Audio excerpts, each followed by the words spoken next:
Good morning, শুভ সকাল। কেমন আছেন আপনারা সবাই? নিশ্চয়ই খুব ভালো আছেন, আমিও খুব ভালো আছি। আজ হলো সোমবার, ঘড়ির কাঁটা ডট 6:30 ঘরে। দেখেছেন এখন আকাশ পুরো পরিষ্কার পরিচ্ছন্ন। বেলা বাড়ার সঙ্গে সঙ্গে যে আকাশের কি হচ্ছে, হঠাৎ মেঘলা, কখনো কখনো বৃষ্টি। পুজোর আগ দিয়ে এরকম বৃষ্টি হলে মোটে ভালো লাগে না, বিশেষ করে সন্ধ্যের সময়।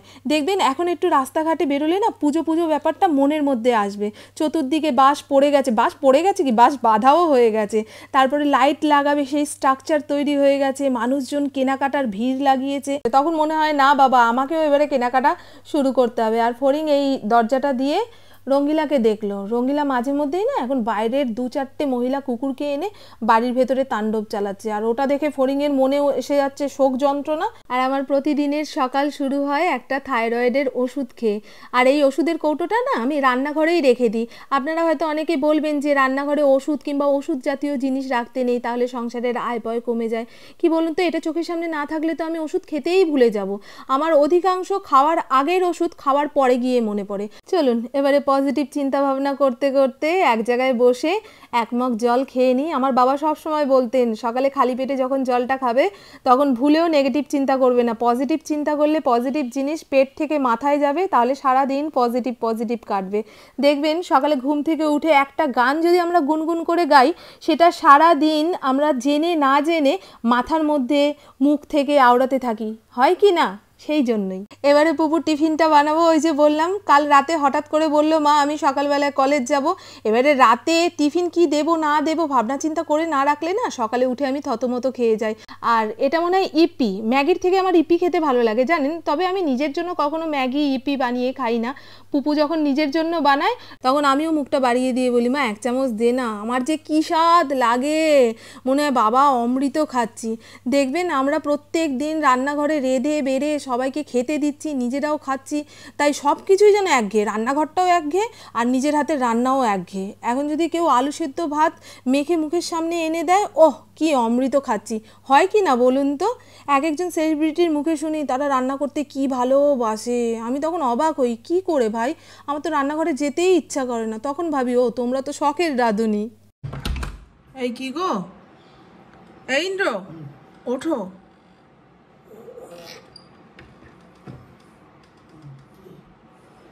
করে দিলাম লজ্জা।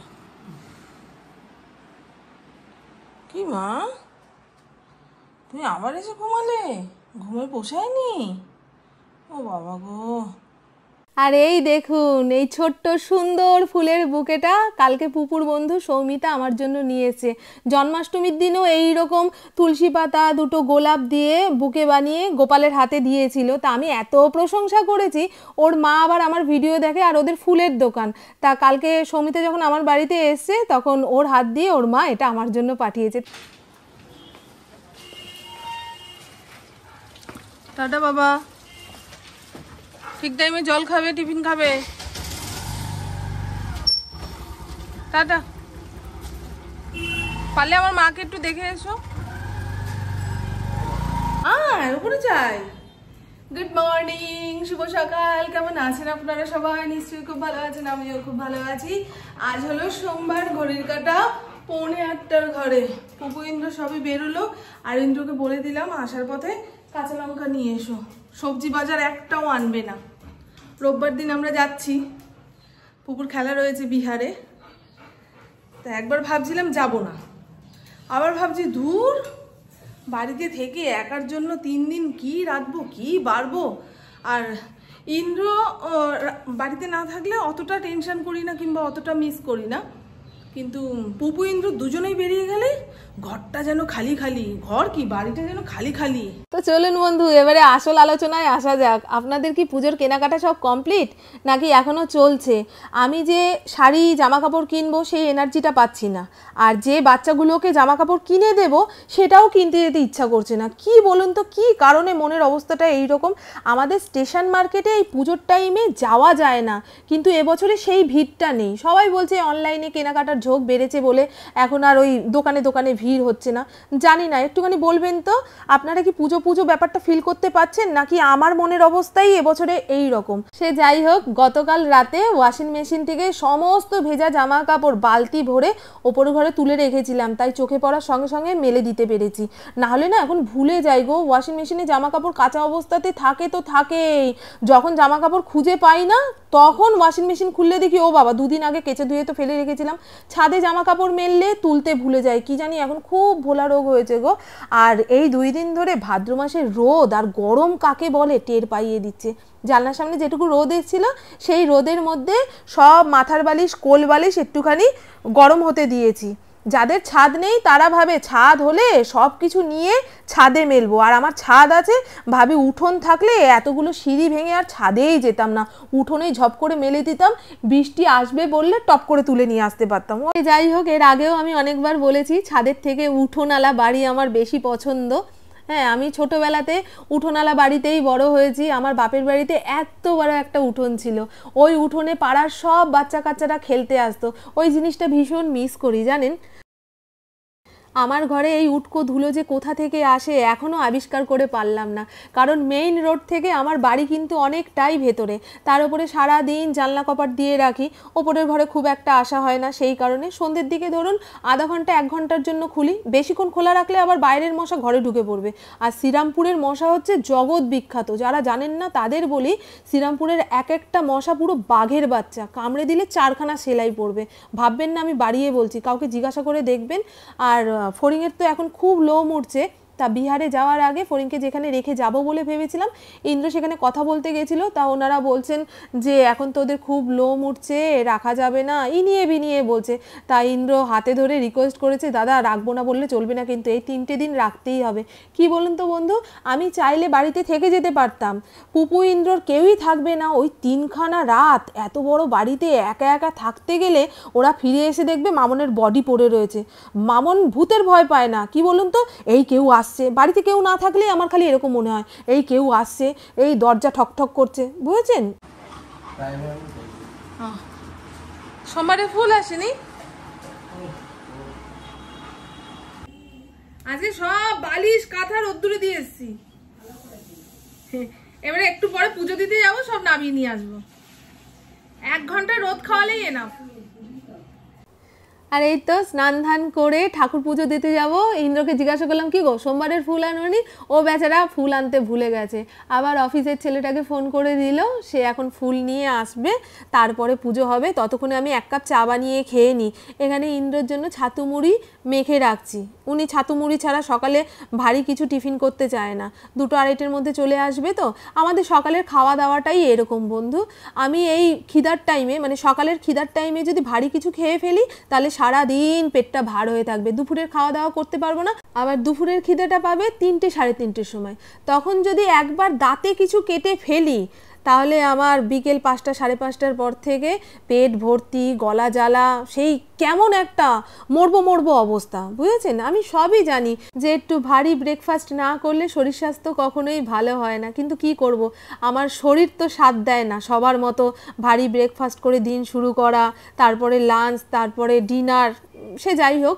চায়ের কাপে চুমুক দিয়ে দেওয়ার পরে আমি 2টো কুর্তি খুঁজতে বসেছি। আমাদের লোকাল মার্কেট থেকে কুর্তি কিনে আনলে হয়, তবে সেখানে পরে দেখার সুযোগটা নেই, কিন্তু অনলাইন থেকে কেনাকাটা করলে আমার গায়ে ফিটিংস হলো না, কিংবা আসার পরে আমার খুব একটা পছন্দ হলো না, সেটা পাল্টে আবার অন্য একটা সহজেই আনা যায়, বুঝেছেন। সেই কারণেই হয়তো অনলাইনে কেনাকাটার এত ঝোঁক বেড়ে গেছে। প্রায় 1 ঘন্টা ধরে মিশো অ্যাপ পুরো চষে ফেলেছি, নিজের মনের মতো একটাও কুর্তি পাইনি।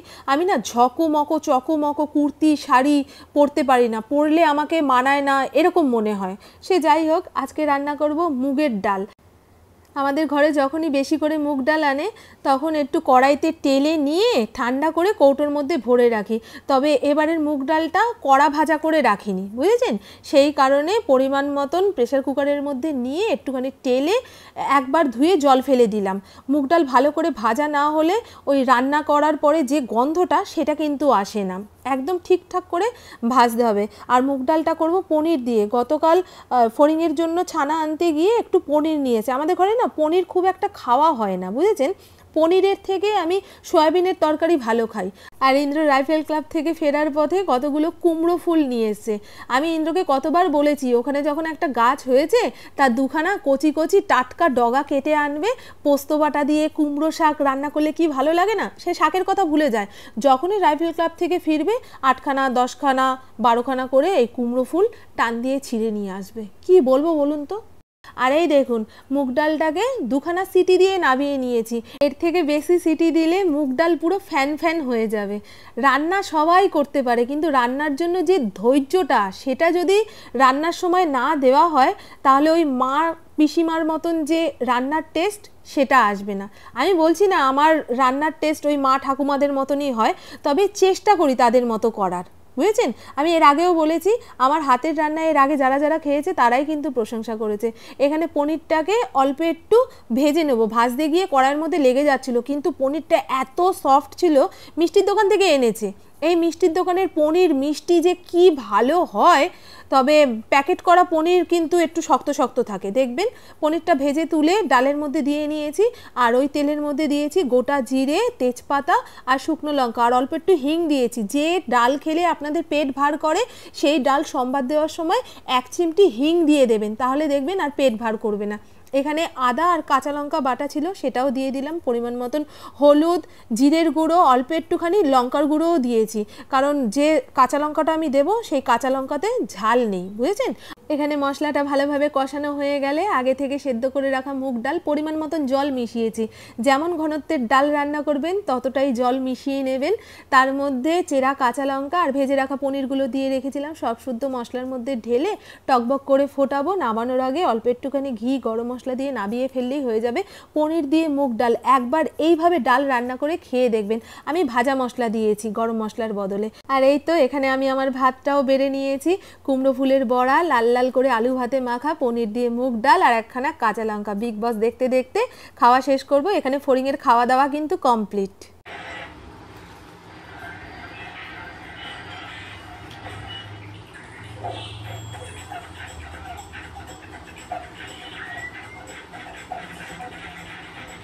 Hey, खाना वाना हो गया? खाना वाना हो गया बेटा?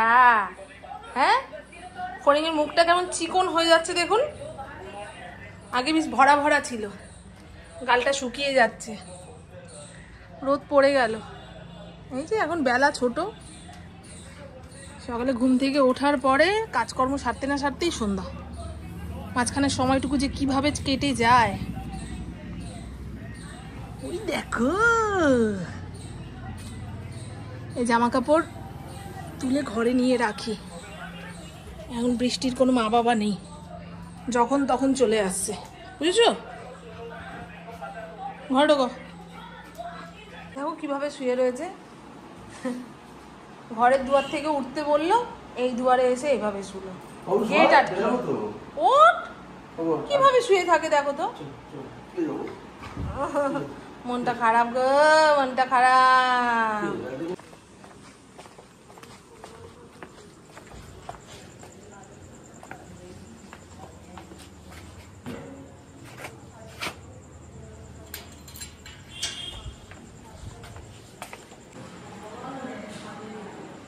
ঠাকুর মন্দিরটা কি সুন্দর করে সাজিয়ে রাখে সব সময়। এই দেখুন বন্ধু, ইন্দ্র সবে মাত্র পুপুকে নিয়ে ফিরলো, আর ফেরার পথে 2টো আইসক্রিম নিয়ে এসছে, একটা নিজের জন্য একটা আমার জন্য। ওরটা তো ফড়িং কেড়ে খেয়ে নিল, আমারটা আমি খাচ্ছি। আর এই যে আমার মেয়ে চলে এসছে।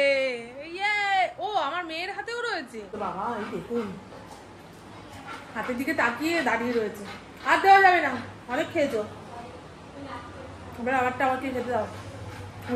ডালের সঙ্গে কিছু ভাজাভুজি করবো, রাতের খাওয়া হয়ে যাবে।